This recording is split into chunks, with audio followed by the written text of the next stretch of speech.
Entrepreneurship is a very long-term game. Pahabaan ng PC dito mga boss madam.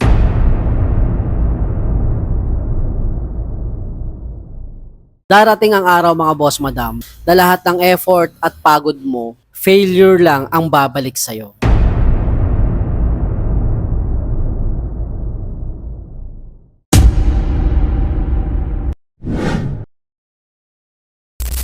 What's up sa inyo mga boss madam? Ang pag-uusapan natin ngayon ay kung gaano nga ba ka-basic ang pagsisimula ng isang negosyo. Pero bago ang lahat, kung ngayon lang tayo nagkita, ako nga pala si Boss A at ako ay isang aspiring entrepreneur dito sa Cabuyao, Laguna. So mga boss madam, gaano nga ba ka-basic ang magtayo ng isang negosyo? Kung ikaw yung tipo ng tao na mayroong magandang trabaho at kahit papaano ay meron ng konting ipon at nai-inspire ka na rin magtayo ng sarili mong negosyo, well, ang video na ito ay para sa iyo. Dumating ba sa punto ng buhay mo na gustong-gusto mo nang magsimula ng sarili mong negosyo? Yung tipong ready ka na, planado mo na ang lahat, at execution na lang ang kulang. Let's say mga boss madam na dumating na yung araw na nasimulan mo na ang pangarap mong negosyo. Naramdaman nyo rin ba yung feeling na para bang nawala yung barang tinik sa ating lalamunan? Yung tipong nakahinga na tayo ng maluwag. Di ba sobrang basic lang magsimula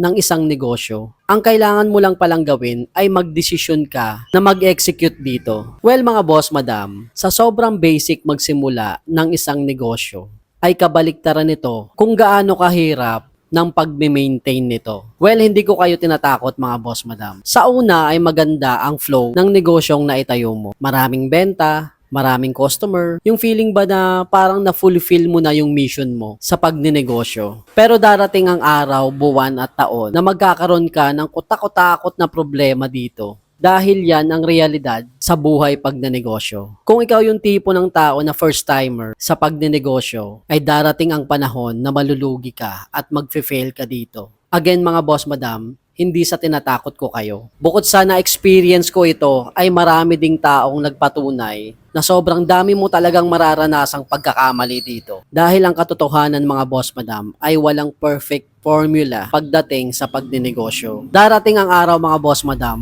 na lahat ng effort at pagod mo, failure lang ang babalik sa'yo. Entrepreneurship is a very long-term game. Pahabaan ng PC dito mga boss madam. Kaya kung tatanungin nyo ang mga sarili nyo, para sa inyo pa ba ang pagninegosyo?